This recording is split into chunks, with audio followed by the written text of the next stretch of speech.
Okay, I can. Oh, sorry, I put my tea down really heavily then, like I was having a tantrum. All right, Melanie. Hi, and welcome to my channel. I'm Simon of Savidge Reads, and today it is book club, which means Melanie's back. Hello, lovely. Hello, everyone. How are you? I'm good.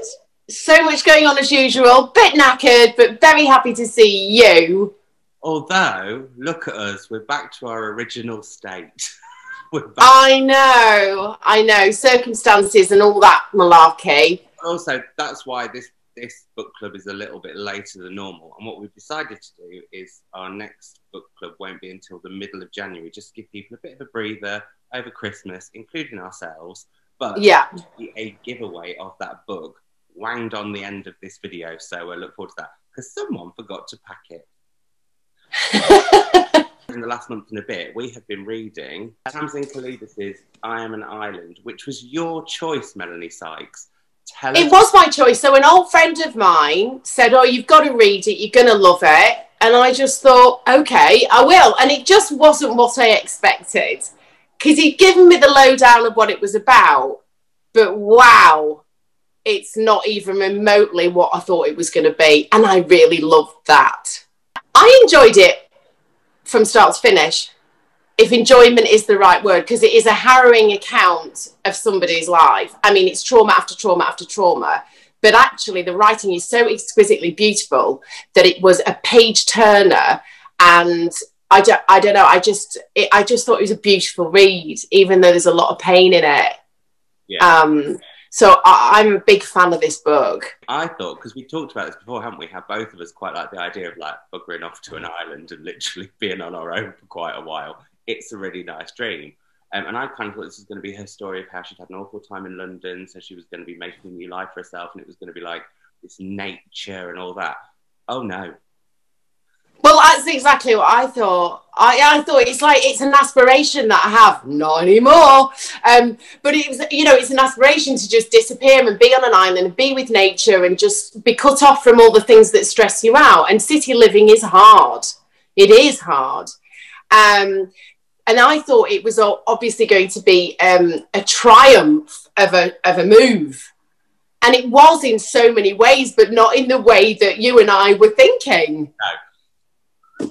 Not even remotely, as I say. It started at the beginning really creeping me out from the beginning. It's quite because basically Tamsin talks about how she went through a really difficult time in London and she ended up moving to an area she wasn't sure about. And then there's a point where someone breaks in and literally stood over her bed. Yeah. It kind of shows the danger of city life and why you would want to leave it. But at the same time, actually, this remote idyll is far more dangerous in all sorts of different ways. Well, yeah, it was kind of, there's like a lot of subtle threats that go on the island. It's not even passive aggressive. People are in your house telling you you need not be there. It was dark and it was heavy and it felt slightly dangerous. The fact that they talk about that they don't lock the doors on the island and if the lights are on, basically anybody can just rock up and come in. I mean, no. I mean, it's really, it's just awful that those are the rules of the island, therefore you've got to stick to it. And yeah. And it starts in a little way. So basically, when I don't want to give too much about what happens later because obviously I don't want people to have things spoiled for them. Because I would really, really, really recommend people read this. It's one of my favourite non-fiction books of the entire year. But what I found so brilliant was that she describes kind of how they get to the island. Her and her husband are so in love and they're so excited. And it starts with the most like sort of picturesque day where she's naked in her land. She's got this craft, and these men just turn up and stare at her and basically accuse her of like asking for them to come and visit. And then from there, it gets worse. That's the bit. She's constantly on edge on this island. And then obviously, and her husband doesn't handle the whole situation very well as well. So she's quite unsupported in the community. She's kind of out there on her own because one of the questions that the locals would ask is, who do you know? And if the answer is, well, no one, it's why are you here? Yeah. And also, I mean, can you imagine how scary that is to be asked that?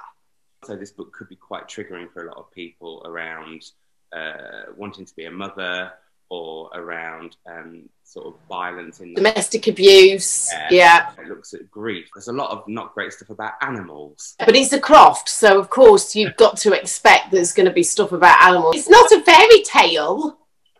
I wanted it to be. She's been on there for years as well, hasn't she? That's the thing. She's not gone, you know what? I can't cope here, I'm leaving. She's still there, I think. Well, that was what really shocked me with this book, was the fact that, I don't know about you, but like, so as we've said, she comes to the island, she's an incomer, and I love that whole incomer sort of rooted people. I can't, what's the opposite term of an incomer? Because incomer, I want to say outsider, but that's the same thing. Anyway, I love that dynamic between people who are rooted somewhere and then new people who come in. Because we used to get that, like in Matlock Bath, where I'm from. You get new people, it's like, oh, who's that? Who's popped in here? Who's running? But this is extra. Oh yeah, absolutely. You know, like, you know, where are you from? And you're not from round these parts.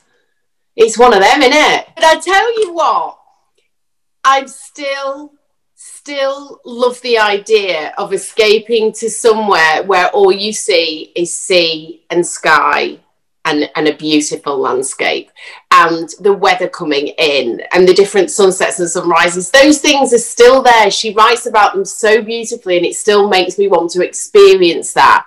Maybe not on that island, but it hasn't made me not want to explore that potentially in the future. I don't want to work land. I want to go somewhere like that to chill out. But she went there to work and work the land and be part of the whole environment. And obviously that's a complete different thing. That's not what I've ever aspired to do. But I think she writes about nature so incredibly well, and so poetic. It's incredible. It makes you want to see it, go there, smell it, see it, experience it. She's brilliant at that. Yeah, and I totally agree. And I loved all the different facts that you get about nature. Like, I didn't know that deer could swim, and that they will swim to the island for food. That blew my mind. And then also this whole thing about crows and rooks being seen as these real scavenger, dangerous birds, but actually how they care for each other and how their social community work. Like, all that stuff I thought was really, really Oh yeah, that was so fascinating. I loved it. But then on the other hand, what I found fascinating was how it looked at human nature. So as we've said, you know, she comes there with the best intentions and is instantly, you know, like we said, people are suddenly appearing in her field. When she's naked, people let themselves into the house and will just sit. And that bit I found so, like, I don't know how she stuck it as long, well, she's still there, but I don't know how she did that. I would have been off the first time a man sat on a sofa opposite me and wouldn't leave. I honestly, I don't know, but she put up with a lot for a really long period of time, and some people just do. And because everybody's lowest and rock bottom is different and looks different. And you say that you would have been straight out of there, but she still had her husband with her at that time. And although he didn't really support her, and she was sort of saying, don't let them in, don't give them another drink. And he was like, we've got to. She still probably felt like she was in a team, and therefore... But, you know, stuff happened to her after he went. One of the things about the book that is so powerful is that that's Act 1, and then Act 2, she's literally on her own from that point, and you've got Act 3 to come. But also, I think that's the other thing as well. Act 1 is so intense because we find out about, you know, they've been struggling to have children. We find out the fact that there's been issues in the family. We find out the fact that there are fractures in their marriage that suddenly come to the fore, which was so idyllic. Also, I think it's that power dynamic that I found frustrating and fascinating, in the fact that all these people have lived there all these years. They've got all of these rules, and yet they have the power because these two have no idea what they've set themselves up for. So all of that, I mean, that first act could have been a blinking whole book. Oh my God, so much went on. Those locals were really quite frightening, weren't they? Quite frightening characters, although she did befriend somebody, didn't she? That's one thing that I loved about this book as well. It really looked at friendship, and it looked at how important friendship is, especially with this woman, Crystal, who's got her own stuff going on. But the relationship they build is beautiful, and like the biggest part of the hope, I think, in the whole book. Yeah, because they had sort of they spent a lot of time together without words as well. They just were really close. I think they communicated on a completely different level. And thank gosh she had her.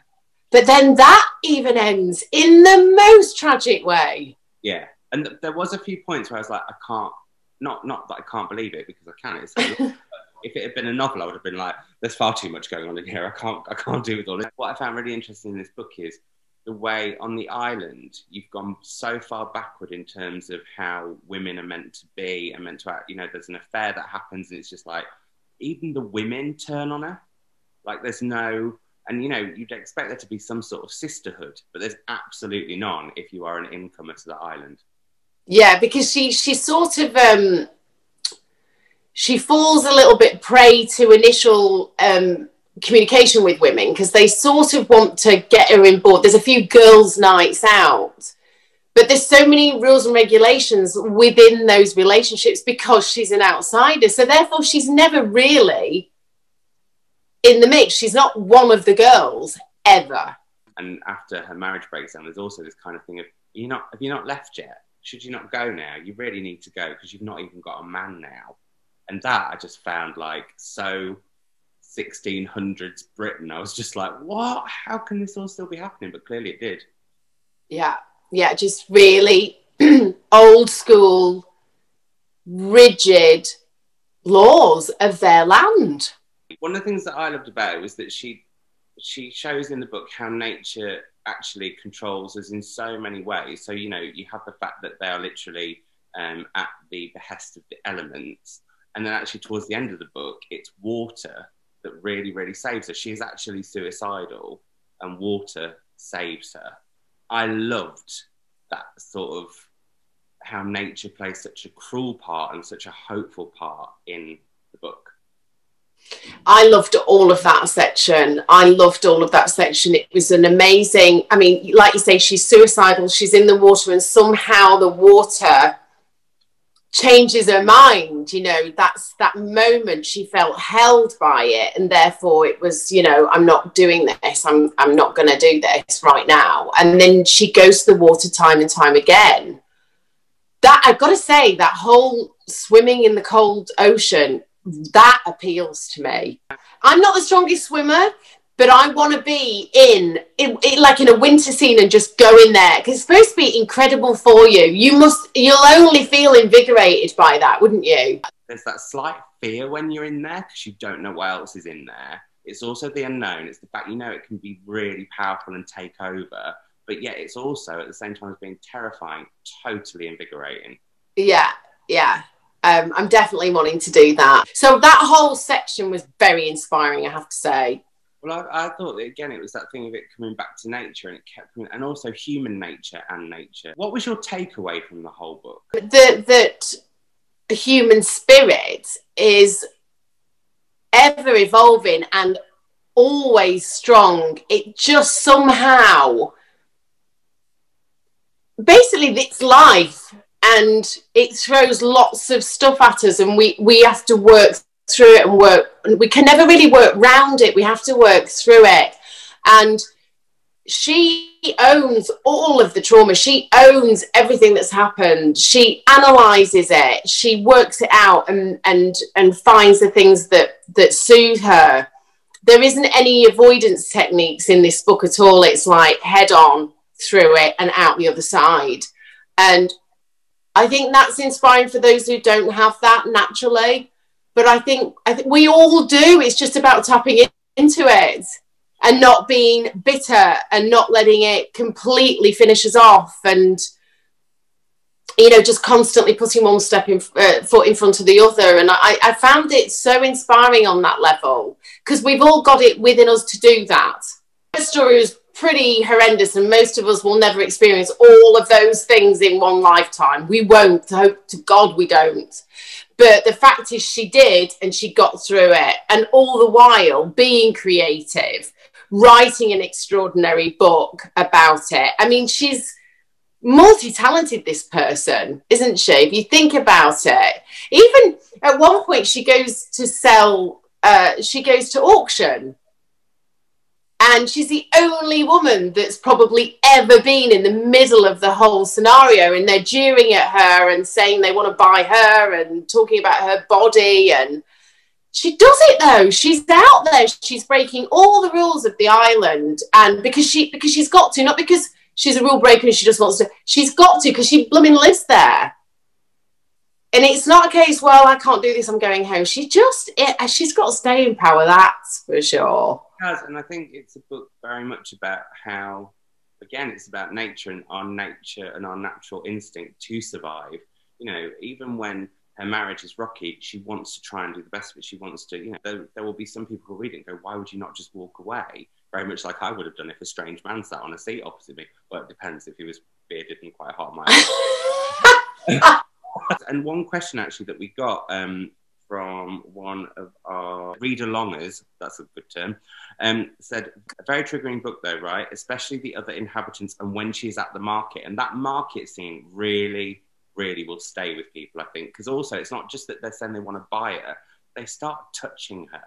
And that's the thing that keeps happening. There's a lot of, she looks at that space between people when you've got all this space on an island and yet people will get that close. Some comments that we got from people as they were reading along was that they were having to read it quite slowly because there is a kind of relentless trauma for the first sort of 2/3. I didn't find that. I couldn't put it down from the minute I picked it up. Does that make me like some tough person?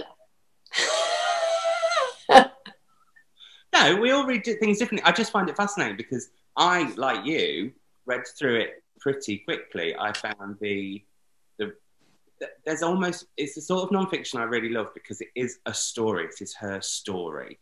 And you are driven by the narrative and you are driven by obviously they're not plot points, but you're driven by the natural points of drama in her life.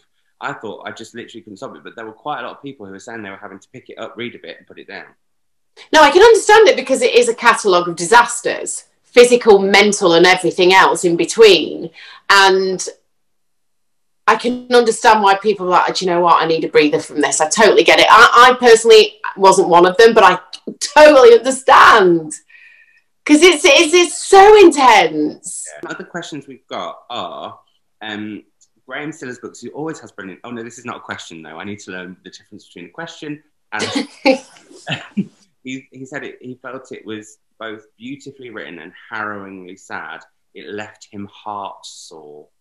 Oh yeah, there was moments that left me heart sore as well. There are so many moments within it where, you know, you put the book down and your heart feels bruised because you really are going through it with her. It's the way she describes things as well. It's so visceral. It's so from the heart. She doesn't hold back. So whether you've experienced it or not, you're experiencing it now. Yeah, I've genuinely never read anything like it. No. Genuinely. I can't think of anything that compares to it, which is why it's amazing as well. And it's the opposite of what you would normally expect that book to be, which is where we kind of started off. And that links really nicely into Tea, Books and Breathe. Said beautiful and powerful or depressing and overwhelming. And I was Well, I think the former. I think it's the former, but definitely with sprinklings of it. I did feel overwhelmed sometimes because she was overwhelmed. And I did feel depressed because she was depressed at certain points, like we said before she went swimming. So I think it's, again, like you said, it's a book that is unlike anything I've read before because you experience a whole spectrum of emotions and feelings. And yet you come out of it genuinely feeling like hopeful. I know, it's amazing because it is literally a horror story. It is, but not like it's such a horror story. You know, when I think about it now, there's a couple of times where people go into her house, I was reading it like it was a horror story. I was waiting for the big like moment. It was tense. It was really tense at times. Menacing.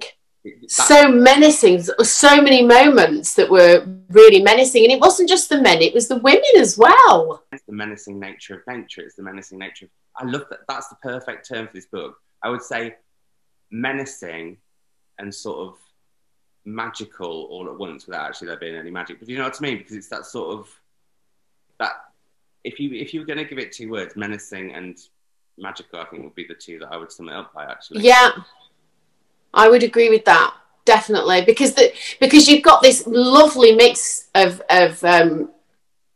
nature and what it does and how it operates, and it's so beautifully written. So you're getting like real nourishment from nature, which is what she was getting during trauma. So you're experiencing her life in a way that she did. I've got goosebumps thinking about it. It's really great. It's really, really amazing. It's an amazing read. Well, I can't thank you enough, Melanie, because without you choosing it, I wouldn't have read it probably this year. And it is going to be one of my absolute favourite books. Yeah, I think this and Life is a Unicorn are my 2 non-fiction reads of the year, because I just think they're outstanding. So yeah. Absolutely agree. Absolutely agree on that.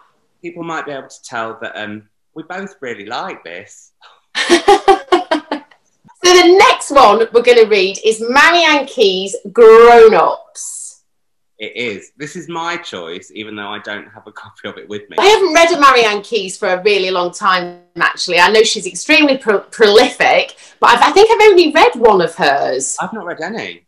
And I've been... Have you not? Oh, that surprises me. But everyone's told me I will absolutely love her work. And the other reason I thought it'd be nice is because it looks like a chunkster.